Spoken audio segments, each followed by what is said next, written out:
Hi, I'm Karen Lissy with Texas A&M AgriLife Extension in Calhoun County, and today we're going to be cooking one of my favorite foods, crab, especially blue crab, because I can get blue crab for free with a fishing license. Crab is a good source of high quality protein. It's relatively high in cholesterol, so if you're watching your cholesterol, you may want to watch how much crab you eat.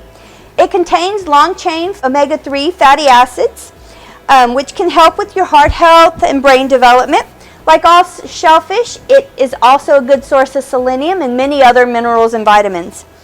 3 ounces of cooked crab by weight is about 70 to 100 calories. It contains 17 to 20 grams of protein, 1 gram of fat, so it's low fat, and it has no carbs, so it might be something you keto people might enjoy. If a crab is not alive when you're cooking, do not cook it. It's just not safe, and it's not worth the gastrointestinal distress.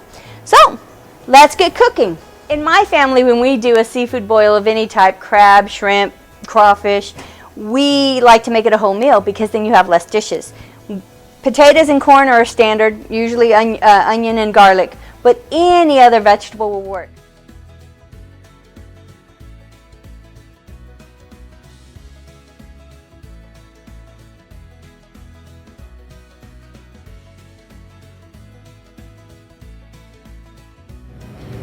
So, once they've been boiling for a while, you can see they're either going to turn orange or sometimes they turn red.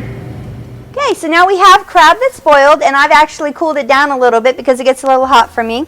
Now, you can use these tools if you have them. Most people have a nutcracker at home, and so if you don't have actual crab crackers, you can use these guys. And scissors, you know, they're just nice sometimes. And of course, okay. So, you open up the apron, and then you pull off the carapace. Most of this is considered edible, but not these guys. These are the dead man's fingers. Pull them off, throw them away, don't eat them. They're not great. Now some people say you pull the legs off first. Oops, I lost some meat there. Okay, and that's an option. You pull the face off. Okay, so I'll pull the legs off now, the big ones.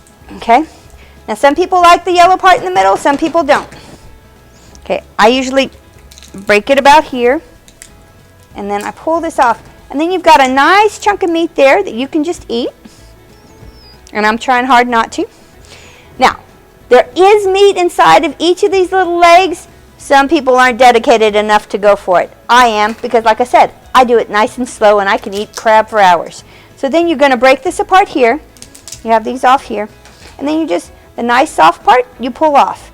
Now watch out for the crispy parts, because they're not things you're going to want to eat. But then you just, every time you have a leg off, you can easily get the meat out.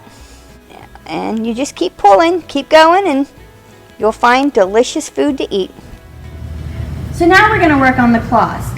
You have to choose an implement of your choice. This is my favorite because it keeps me from busting my fingers and it keeps me from squeezing these too hard.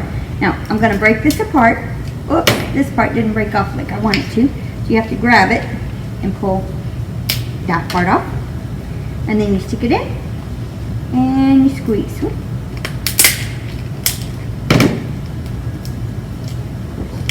Okay, you pull that off. Sometimes it turns out nice and pretty like this. Enjoy.